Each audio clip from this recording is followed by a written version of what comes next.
E hoje vai falar do Twitter, rede social que está comemorando 10 anos de existência exatamente hoje, que inventou o conceito de hashtag, que fez as pessoas serem famosas ou não famosas na internet, que às vezes estimula um monte de brigas, enfim, que mudou muita coisa na internet, está comemorando 10 anos hoje, e aí a gente se pergunta para onde que ela vai. Está um pouco estagnada, a gente vai tentar descobrir aí qual é o futuro do Twitter.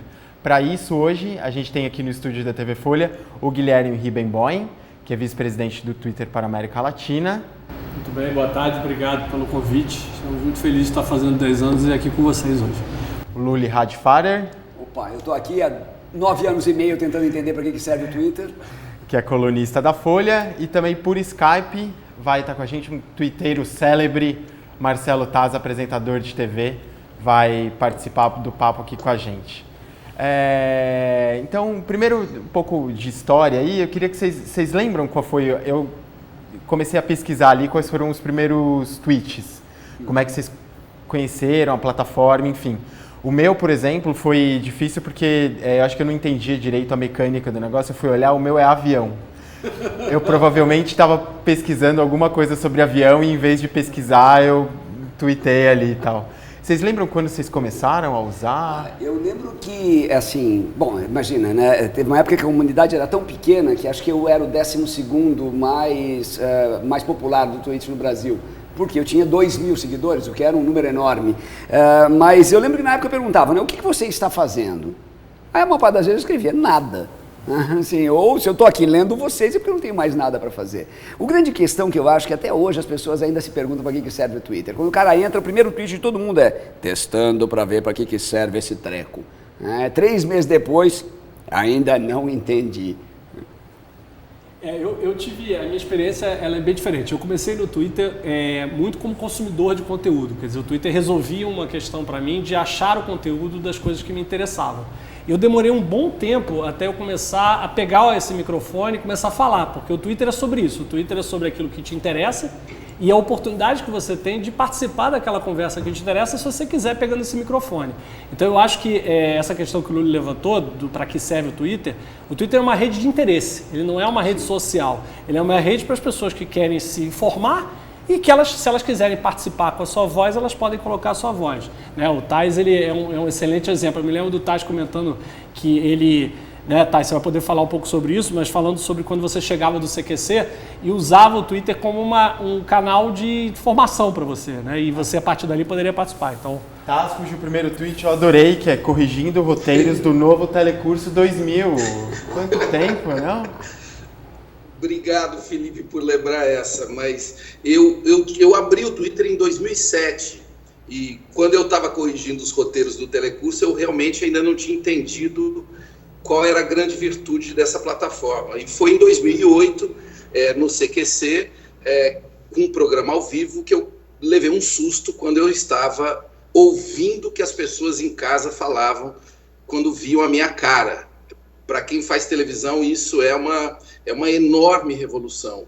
E foi de lá para cá que eu comecei a me interessar muito por entender o que essa mudança de direção, quer dizer, o cliente que a gente atende, no meu caso o telespectador, e no caso de todo mundo que está nos vendo, vai ter um cliente, seja um consumidor, um estudante, enfim, um professor, né, no caso dos alunos, enfim, é uma mudança absolutamente gigantesca que a gente ainda está assimilando.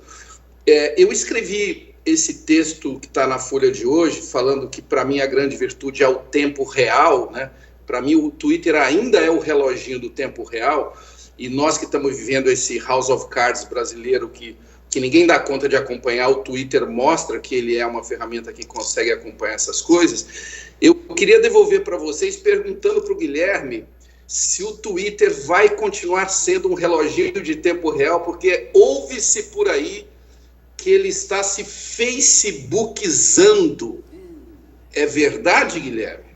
Thais, assim, é o que você falou. A nossa grande virtude, o nosso DNA está no tempo real, né? Está na eletricidade que a gente tem quando a gente está informando para as pessoas e trazendo uma informação muito rápida, né? Então, eu me lembro, na sexta-feira eu estava num evento e eu abri o meu Twitter no meio do evento e naquele segundo exato tinha um tweet da Folha falando sobre o fato do Gilmar Mendes ter feito o processo de, enfim, dado a liminar contra a posse do Lula. Então, assim, essa eletricidade que você sente quando você está no tempo real é o nosso DNA, né? E faz com que a gente possa ser um parceiro tão relevante, por exemplo, para a televisão. Mas tem a história de que vai, assim, hoje já tem lá o Enquanto Você Esteve Exatamente, Fora. eu ia chegar lá. Mas existe uma coisa de, talvez, como por exemplo o Instagram virou, né, semana passada, retrasada, já começou também o algoritmo, enfim. O Enquanto Você Está Fora, ele é sobre o passado. Você vai ver, né, todo o teu timeline, tweets que aconteceram no momento em que você você saiu da plataforma até o momento que você voltou aos principais tweets que foram engajados ou que você engaja. Mas uma vez que você dá o scroll, ele imediatamente volta para o tempo real. Eu acho que uma riqueza importante no Twitter também é que ele é uma agência de notícias indie, né? Do mesmo jeito que o blog permitiu que todo mundo pudesse ser seu veículo, o Twitter ele é uma agência de notícias individual. Então, eu tenho um limite de 200, não sigo mais do que 200, e assim, eu sigo um monte de escolas, universidades, algumas figuras, e são realmente agências de notícias das fontes de informação. Então, era como se cada um tivesse sua própria Reuters. E a gente tem, por um lado, você pode seguir um governo, você pode seguir um jornal, como ele deu o exemplo, o Gilmar Mendes, você pode seguir um responsável por um programa que você goste de acompanhar, como por exemplo o TASS. Quer dizer, você define isso. Eu acho que a grande vantagem do Twitter com relação ao Facebook, para mim, ou mesmo ao Google, é que você escolhe quem seguir. E a hora que você escolheu quem seguir, essa informação vem não filtrada para você. Não existe bolha de filtro no Twitter, eu acho que isso é muito importante. Mas é porque, ao mesmo tempo, e ela continua sendo tempo real, tem muita concorrência, né? Então, por exemplo, tem outros sites que começam a... Às vezes eu tenho um pouco a impressão de que as coisas que começam ali no Twitter já não viralizam muito como já viralizaram Primavera Árabe, os protestos de 2013, de que talvez as redes sociais protagonistas desses novos acontecimentos talvez sejam outros, um Snapchat da vida que tem mais vídeo... Eu não concordo. Eu acho que o Twitter continua sendo a principal plataforma de viralização porque o Twitter é uma plataforma aberta, né? Quando você tuita e o seu tweet ele é retweetado, automaticamente aquilo gera um volume enorme. Por exemplo, vou te dar um exemplo que está acontecendo hoje, que eu acho que mostra isso muito bem. O Twitter lançou uma hashtag #LoveTwitter para as pessoas poderem falar o que elas sentem sobre o Twitter. A gente já teve até uma hora atrás mais de 900 mil menções. O número de vídeos, imagens, etc., memes que estão sendo criados em volta dessa hashtag faz com que a gente seja uma plataforma muito poderosa de viralização. Isso acontece porque a gente é tempo real, porque a gente é aberto e porque as pessoas podem retweetar. Aquilo gera quase como se fosse um tsunami, né? Uma vez que aquilo é tweetado, aquilo vira. Vou te dar um exemplo. Durante desculpa te interromper, durante você lembra do caso do vestido do ano passado, azul e preto, branco e dourado, etc.? Aquele era um conteúdo que estava preso dentro do Tumblr. Era um Tumblr que existia. Aquilo foi pego pelo BuzzFeed e foi colocado no Twitter. Poucas horas depois, aquilo se transformado num fenômeno mundial.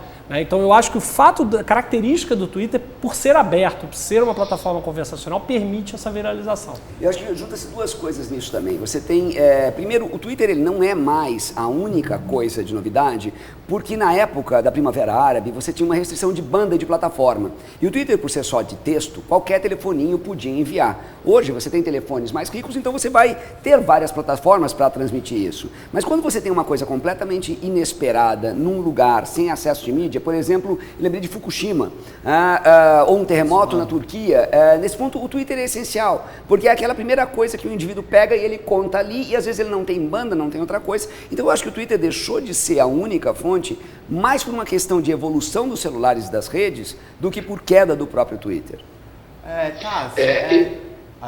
Desculpa, pode... Diga, Felipe. Não, então do uso que você faz da plataforma, se ela mudou no decorrer do tempo, assim, teve você sente que você usa de uma forma diferente nesses 10 anos? Porque antes era mais texto mesmo, hoje em dia tudo precisa ter imagem, então se você não põe aquele GIF ali, eu sinto, por exemplo, os meus tweets que não tem imagem, ou não tem um GIF, não tem o mesmo número de retweets. Você nota mudanças no jeito como você usa a plataforma? Sem dúvida nenhuma, né?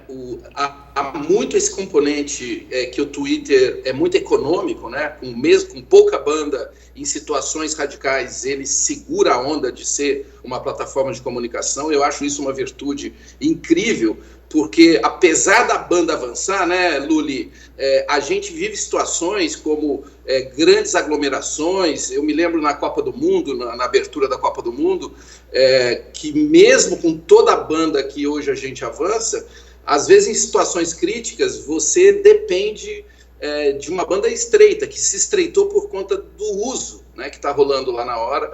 E para mim essa é a grande virtude, e eu torço para que o Twitter não perca a sua característica de ser sem filtro, como disse bem o professor Lully. Essa para mim é a grande virtude dele. Eu sinto que há uma tentação no ar dessa facebookização de todas as redes, que eu acho uma enorme cilada. Eu acho que o que é muito legal é a convivência das redes, né? Eu uso hoje várias, e para mim não tem nenhum problema. Quer dizer, aliás, queria agradecer, o pessoal do Twitter nem sente ciúme quando eu comemoro os meus 9 milhões usando o live do Facebook, porque naquele instante acabou sendo a ferramenta mais adequada. Isso não quer dizer que eu não estivesse prestigiando o Twitter, muito pelo contrário. Eu só falei desse marco usando uma outra ferramenta que caberia mais gente naquele instante que eu estava exatamente. E Instagram, o Snapchat é uma rede sensacional que eu comecei a usar com mais intensidade há pouco tempo. Eu acho que a gente tem que parar com esse negócio, aliás, não só em rede social, mas na política também, de querer que todo mundo seja só alguma coisa. A gente pode existem os puristas, existe uma briga do tipo, no Twitter, por exemplo, é bem comum as pessoas, venho trazendo notícias lá do outro site em que se diz alguma coisa. E aí tem existe até uma briga, porque na mídia a gente vem falando já há um tempo de, está estagnado, qual é o futuro? E aí, por exemplo, quem é twitteiro mais fanático sempre vem com o argumento de mas os memes, as coisas que você está compartilhando no Facebook surgiram aqui. Existe uma briga, né? Eu acho que, eu volto a repetir, eu acho que o ponto que o Taj mencionou agora para mim é o mais importante, né? É sobre o Twitter, ele junta tudo, porque ele é uma plataforma de interesse, ele é uma plataforma que as pessoas vão porque elas estão interessadas em alguma informação, elas estão interessadas em algum conteúdo. E aquilo vira um repositório, vira uma informação. Sim. Você constrói um cluster de informação muito claro ali dentro, onde as pessoas vão, consomem, dividem, distribuem, porque existem links para fora do site, para outras plataformas, mas mais uma vez, essa é a fortaleza do Twitter. O Twitter não é a mesma coisa que o Facebook o que o LinkedIn o que o Snapchat. Ele tem a sua própria característica, ele tem o seu próprio DNA. Mas ele tem uma característica, eu acho que uma coisa muito importante dele, principalmente quando a gente compara, vamos dizer, com Facebook e YouTube, que são duas coisas que me preocupam um pouco, é que no Twitter não há balcanização. Quer dizer, o meu Twitter, ele é razoavelmente neutro, razoavelmente independente. É claro que eu posso escolher por seguir só o mesmo tipo de idiota, mas assumindo que eu siga um número variado de pessoas, eu vou receber todo tipo de informação, principalmente aquela informação não esperada. Já o Facebook e o YouTube, eles gostam de valorizar, o Google tem muito essa política também, eles gostam de valorizar aquilo que você gostaria, aquilo que você clica. Então fica aquele ambiente de mesa de jantar em que ninguém vai te contrariar. E o Twitter, ele não tem o problema com te contrariar, isso é ótimo.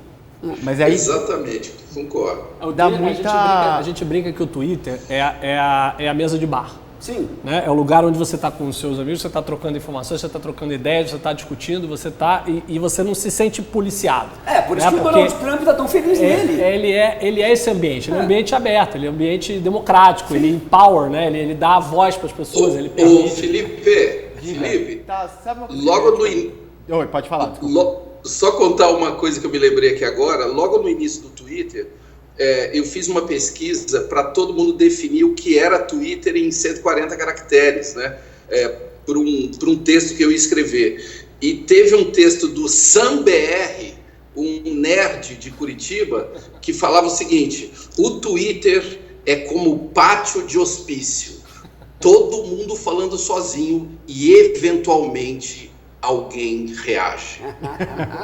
Mas é anal dos insensatos, né? Eu lembro que na época eu defini também ele com SMS mais MSN mais scrap do Orkut. Eram 3 coisas que praticamente não se usam mais hoje, quer dizer, 2 delas já morreram, mas era aquilo mesmo, quer dizer, um SMS, que era uma coisa individual e curta, o MSN, que era o comunicador, que hoje é o WhatsApp, e o Scrap do Orkut, que era aquele mural que você colocava o que bem entendesse lá dentro. Mas aí, se o negócio é um pátio de loucos, também dá muita briga, né? Então você acaba... não tem filtro, então as pessoas brigam muito, e acho que foi uma das primeiras redes sociais que ensinaram um pouco a gente como é que é essa discussão virtual em tempo real. Como é que você lida com as tretas do Twitter hoje, ainda mais nesse ambiente político complicado? Te afeta ainda quando você entra numa polêmica lá? Respirando, Felipe. A gente não pode se esquecer de respirar. E é bom a gente não se esquecer de uma outra coisa, que tudo isso é ferramenta, né? E o que interessa são as pessoas que estão atrás usando as ferramentas, né? A gente cai muito numa cilada de falar assim, o Twitter deixa as pessoas famosas muito rapidamente, ou o Facebook tem pornografia. A gente precisa se lembrar que quem usa as ferramentas é que coloca tudo isso, é que fica famoso às vezes involuntariamente, mas pela própria trajetória, né? O Twitter, as redes, o Instagram não são magos, não são entes que vieram de outros planetas, são ferramentas usadas por nós e a gente tem que aprender a duríssimas penas, Felipe, a não despejar o fígado, o ódio, lá usando o Twitter como eu fiz no início do CQC. Eu criei uma pastinha, viu, Guilherme, viu, Luli, e pessoal que está nos ouvindo, eu quero dar essa dica. De tanto receber agressões que eu achava que não era para mim, eu criei uma pastinha no meu computador chamada Quem Sou Eu? E eu colocava lá dentro as agressões e também elogios exagerados, entendeu? E não respondia na hora. E depois eu lia tudo aquilo e falava, será que eu sou isso? Aí, obviamente que eu não era nem tão bacana e nem tão demoníaco como estava escrito dentro da pastinha. Mas desculpa te interromper, mas uma vez a gente esteve junto lá no evento da Folhatec, você comentou que você usava como um focus group para você e você mudava o conteúdo do teu programa por consequência disso. Isso faz sentido? Exatamente. Aliás, é o que eu escrevi hoje, resumidamente, no artigo para a Folha, né? A partir de 2008, 2009, eu passei a usar o feedback do Twitter para incorporar mudanças no CQC, para cutucar os meninos, para eles abrirem Twitter. Aliás, gente, se esses 10 anos do Twitter já valeram para alguma coisa, hoje eu recebi um tweet tão carinhoso de Rafinha Bastos, que só isso, só daquele coraçãozinho ter amolecido. Queria mandar um beijão pro Rafinha, que deu essa declaração, que eu fiquei cutucando ele para ter Twitter. Aliás, é até engraçado o que ele falou para a Folha, né? Que ele não entendia o que eu ficava olhando de 2 em 2 minutos no celular. Falou, o que é isso? Eu falei, abre o seu aí, Rafi. Hoje esses 2 minutos são uma eternidade, né? A gente fica o tempo todo olhando para as telas. Eu queria só fazer uma pequena Beijo, correção. Rafinha. Te amo. Eu queria só fazer uma pequena correção com relação ao feedback do Twitter. Na verdade, ele é a primeira rede grande que deu esse tipo de feedback. Se você, a ideia de flame, ou seja, a própria ideia de flame, de troll, quer dizer, desse indivíduo na internet que ele vai te cobrir de porrada porque você falou alguma coisa errada, no caso do flame, ou porque o indivíduo está a fim de criar encrenca, no caso do troll, já existe desde os fóruns antigos, é anterior até à própria web, mas ainda era uma coisa muito de nicho. Você pega o Reddit, desde sempre, ele é um ambiente de um enorme quebra-pau. Agora, o que o Twitter trouxe, de novo, foi trazer esse tipo de dinâmica que já existia nos becos na internet para as grandes ruas. E isso causou um espanto muito grande. Não, e acho que a gente ainda está aprendendo a lidar. Então tem um monte de artista que entra e aí... Xuxa, acho que é o melhor caso, né? Eu acho que a gente... Vocês não merecem falar nem comigo, nem com o meu anjo. A gente tem uma preocupação muito grande dentro do Twitter. Exatamente, eu ia lembrar, Felipe, esse famoso tweet da Xuxa, que para mim marca a separação da TV analógica para a TV conectada, né? A Xuxa é uma pessoa analógica, hoje ela está procurando se renovar, mas enfim, ela começou a usar essa ferramenta e quando ela começou a ouvir o que as pessoas falavam, teve um efeito nela contrário ao que teve em mim. Quer dizer, quando eu comecei a ouvir, mesmo com as barbaridades, eu falei, cara, eu preciso ouvir alguém que viveu calado a vida inteira e preciso aprender a melhorar o meu trabalho por causa disso. A Xuxa não, falou, vocês não falam nem comigo, nem com o meu anjo, estabeleceu ali um corte, né? Eu acho que é histórico esse tweet dela. Mas, Thais, eu acho que é importante também dizer que a gente trabalha muito fortemente para a gente dar segurança para as pessoas, para elas poderem twittar e não serem ofendidas, não serem atacadas, porque eu acho que é uma coisa que... isso é uma coisa que é uma preocupação nossa muito grande. A gente quer deixar o ambiente um ambiente bacana para você, para a Xuxa e para quem mais quiser, para o Lully, para o Felipe, para mim, para quem mais quiser usar a plataforma. Porque a plataforma é uma plataforma saudável, que a gente quer gerar conversa. Mas de que forma isso? Então, por exemplo, um artista, por exemplo, vocês dão uma certa assessoria? A gente tem uma equipe que dá assessoria, uma equipe de mídia que trabalha muito fortemente com artistas. A gente tem ferramentas que a gente dá para os artistas para que eles possam ter, para as personalidades, para que eles possam ter isso controlado e assim por diante. A gente faz, obviamente, a gente deleta tweets quando eles ofendem os termos e serviços da plataforma, porque a gente quer criar um ambiente que seja seguro. A gente não quer... É uma praça, você definiu bem. É uma praça, mas a gente quer que seja uma praça segura. Mas é porque quando vem o efeito de manada, e acho que nesse caso da Xuxa, e existem outros aí, quando vem, é difícil de conter, né? E aí as pessoas se vão na piada, até você precisa ficar pensando se você precisa mesmo dizer aquilo, né? Então... Mas peraí, eu acho que o grande problema, existe uma diferença, dois tipos de personalidades públicas. Uma que, bem ou mal, ou sabe ou deveria saber como falar em público, é o caso de um ator, é o caso de um alto executivo de uma empresa e tal. E existe aquela que foi tornada pública, ela era conhecida por 15 pessoas antes desse mundo. Que vai acontecer agora, facilmente, em agosto, setembro, são os atletas olímpicos. É aquele indivíduo que nunca falou para 20 mil pessoas ou para 300 mil pessoas. E a hora que tiver alguém pulando num salto com vara, se alguém tropeça e vai virar gif animado e vai ser massacrado no Twitter, esse indivíduo não vai saber como agir com isso. Então eu acho muito bacana você ter esse tipo de apoio, principalmente para o cara despreparado. Quer dizer, não é aquele cara que está acostumado a ter alguma espécie de palco. Mas é aquele cara que é um especialista que nunca teve palco nenhum e que de repente foi projetado para uma notoriedade. Olha o exemplo da Glória Pérez. A Glória Pires, agora recentemente, que ela entrou na conversa, ela entrou no Oscar na conversa. Quer dizer, ao invés de você... E as marcas fazem muito isso, as celebridades, as personalidades. Ao invés de você brigar contra aquele fluxo de conteúdo, você entra na piada e você participa dela, você se junta. Esse é o poder. Você lembra alguma vez que você tenha sido linchado virtualmente ou que você teve um problema desse tipo ou não? Hoje? Não, que você tenha lembrado. Olha, Felipe, é uma coisa bastante cotidiana. Eu volto a dizer, é bom a gente entender que tudo isso são ferramentas, né? Se o Brasil vive um clima de agressão gratuita, tal, as plataformas simplesmente refletem isso. Quer dizer, a gente tem que aprender a conviver com isso. Concordo com o Guilherme, não é terra sem lei, tem lei, aliás, muita gente que escreve coisas no Twitter não sabe que vale a lei do Código Penal também no Twitter e na internet.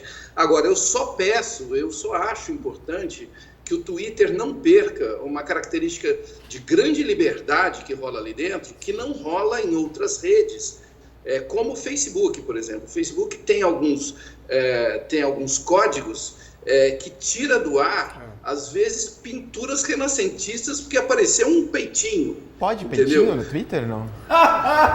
Que caí de pergunta. Ué, mas é porque no Facebook não pode. Isso é uma boa pergunta. A gente tem termos e condições, dependendo da situação, se ela estiver dentro do contexto, pode. Pois depende do peitinho. O peitinho fora de contexto, não. Não, porque no Facebook... Amamentar pode, então. Amamentar pode. É um peito no contexto. Eu acho que o Twitter, acho que uma coisa que eu quero reforçar é o seguinte, o Twitter ele nasceu com esse DNA de ser uma plataforma aberta, né? E eu acho que isso está embedado na nossa cultura. A gente é a favor da democracia. A Malala vai lá e usa o Twitter. Durante a Arab Spring, a Primavera Árabe, o Twitter foi uma plataforma fundamental. Todas as discussões que estão acontecendo hoje na política, você tem lá o Aécio, o Joaquim Barbosa, o Eduardo Cunha, e você tem lá a Dilma, o Edinho Silva, o Lula e assim por diante. Então, é uma plataforma que, por definição, ela existe para criar a oportunidade para as pessoas falarem dentro dela. A Dilma parece que voltou a twittar, porque era até uma brincadeira do Twitter, porque ela veio na campanha, fez um monte, e aí depois passou anos sem, mas acho que agora com a crise ela resolveu voltar. Não, ela já está há bastante tempo, ela já voltou a twittar pelo menos uns 2 anos e pouco. Né? E foi um excelente exemplo, quer dizer, a Dilma foi um trabalho que foi feito junto pelo Twitter, junto da equipe dela, para que ela pudesse, né, também entender as melhores práticas da plataforma, porque, enfim, acho que isso é uma mídia, né? É uma plataforma. E eu acho que o Twitter ele trouxe para, como você falou, Luli, eu concordo, trouxe para o mundo, pela primeira vez, a oportunidade de personalidades, celebridades, atletas, de terem um canal de comunicação direto. Sim. Que até então era feito através de 15 pessoas que controlavam o conteúdo. Isso é muito bacana, né? Porque isso cria uma oportunidade para... Não precisa ser famoso, né? Vocês falaram que o Twitter durante o processo aqui, a gente conversou que o Twitter é um hospício. Depende. Se você tem um conteúdo que ele é legal, ele pode ser retweetado por pessoas que não são conhecidas e aquilo vira um mega volume. Olha o exemplo do René Silva durante a invasão da comunidade do Morro do Alemão. Verdade. Que quem conhecia o René Silva naquele momento? E o René tweetando, né? O Luciano Huck, Taj, acho que você também foi uma das pessoas que retweetou coisas que o René na época escrevia, como a Preta Gil, como o Luciano Huck, e ele ganhou uma relevância que, né? E ele foi capaz de dar um ângulo para o mundo que só ele que estava dentro da comunidade tinha. E esse é o poder da plataforma. Ele na verdade, ele funciona, para mim, para o meu uso particular do Twitter, o Twitter ele é uma fonte alternativa de feeds de RSS. Então eu sigo vários veículos com sua alimentação de RSS, blogs, etc. Aquilo são veículos oficiais, são veículos de uma certa forma de imprensa. E o Twitter, ele vai me dar o canal daqueles que são igualmente relevantes, mas não têm canais. Por exemplo, a NASA, por exemplo, algumas universidades, alguns pesquisadores, que esses caras, eles não têm espaço suficiente, ou vai ser muito esparso dentro de uma publicação mais genérica, e aí você consegue ter o compilado deles. É muito interessante. E às vezes você pega o microfone, né, e twitta e participa daquela conversa que você está fazendo. Então é exatamente assim que funciona. A gente está encerrando já, foi rapidinho hoje. Taz, queria agradecer sua participação. E aí, se você quiser dar uma dica, a dica de ouro do Twitter qual é? Assim, para ter uma boa convivência ali, para não se afetar muito, para não deixar a lama da internet entrar em você. Qual é a regra de ouro para você para usar o Twitter? Olha, já que eu estou muito bonzinho hoje, eu vou dar 2 dicas, tá? A primeira você vai no Google, que é uma plataforma concorrente, e procura o significado da palavra discernimento. Discernimento. E a segunda dica é respire, respire, respire, respire. Taz, muito obrigado. Eu tenho essa coisa, eu não tweeto muito, mas eu sempre tento passar uma imagem positiva ali, então eu brinco que assim, quando é uma coisa ruim ou quando eu quero reclamar muito de alguma coisa, eu abro o inbox ou abro o e-mail e mando para um amigo. Se é uma coisa legal que eu quero transmitir para as pessoas, aí eu ponho publicamente. Eu sigo poucos. Para mim, eu acho que assim, para não me perder dentro de um ambiente de excesso, até porque muito é repetido. Então, eu tenho um limite de seguir e quando eu chego nesse limite, cada vez que eu sigo alguém novo, alguém vai morrer. E é divertido pensar em quem vai morrer. É uma delícia. Olha, a minha dica é siga pessoas que você gosta, siga suas paixões, siga interesses que são o seu dia a dia, porque certamente você vai ter um enorme prazer e uma enorme eficiência em consumir conteúdo dentro da plataforma. Essa é a dica 1. E a dica 2 é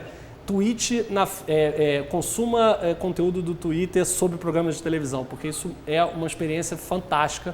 Né? O Twitter é a plataforma de segunda tela da televisão, a gente falou um pouco sobre isso. Isso modifica a tua maneira de assistir televisão, que é, obviamente, super relevante. E, particularmente, quando você está num programa ao vivo. Verdade. Guilherme, então, para deixar as pessoas tranquilas, então, 2 coisas. Vai acabar o Twitter, não? Estamos mais fortes do que nunca. E tá 10 também anos, e não vai virar o Facebook também. Também não. Nós temos a nossa própria maneira de existir, o nosso próprio DNA.